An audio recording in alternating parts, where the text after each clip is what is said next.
What's good, everybody? Vieta here. Right now I'm going to be doing a when buying loose on eBay blows.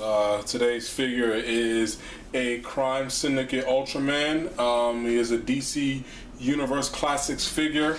Got this figure loose on eBay, of course.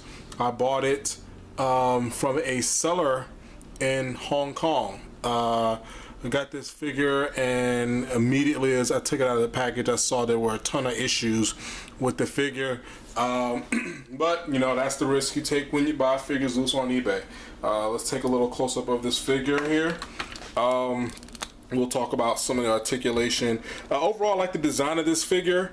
You know, I like Ultraman, you know, because he's kind of the anti-Superman. You know, I've always kind of liked him.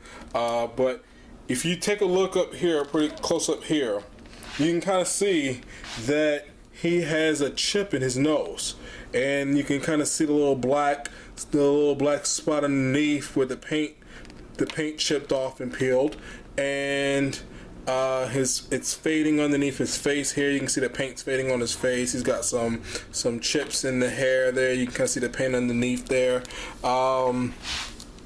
He also has some of the paint. It's kind of you know, peeling off the cape. You can see some of the black underneath that.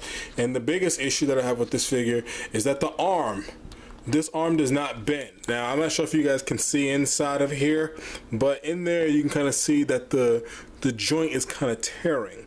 You know, maybe if I took a blow dryer to it, I may be able to get this to bend, but you know, but for the most part, I think this figure is a lost cause.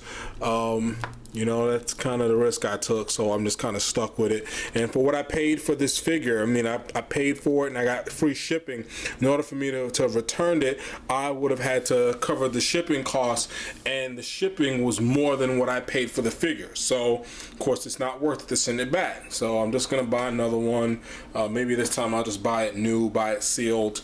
But you know, since we're here, we'll take a look at the articulation. As far as the design, you know, I do like the face. Besides the issues that it has, you know, he does have that kind of sinister, you know, looking face with the, you know, with his smile kind of cocked to the side there.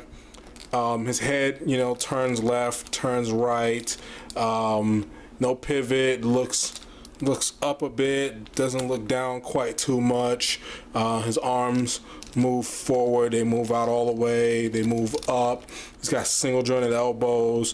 He rotates at the wrist. This arm moves out, but it doesn't bend. His wrist rotates though. He can crunch here at the chest a little bit, not much. He can crunch backwards. He's got waist rotation.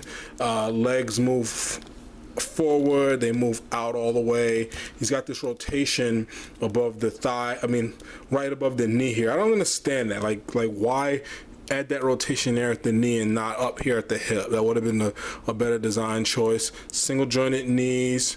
Foot moves up that much, moves down quite a bit, does not pivot at the ankles. And with all DCUC figures, he's got these crotch gaps right here. Not so bad on the male figures, but on the female figures, it's kind of bad. Well, the female figures that wear any type of bikini bottom, you know, they look really weird, like the Power Girl. But nonetheless, you know, I still like this figure. I'm gonna buy another one and, you know, probably give this to some little kid or something like that. I don't know yet. But that's it. That's all I got for that's all I got for this this edition of When Buying Loose on eBay Blows. You got any comments? Leave them in the section below. If you like the video, you know, give it a thumbs up. Hit me up on Twitter. Let me know about some of your experiences buying shitty figures on eBay. All right, that's all I got. Peace.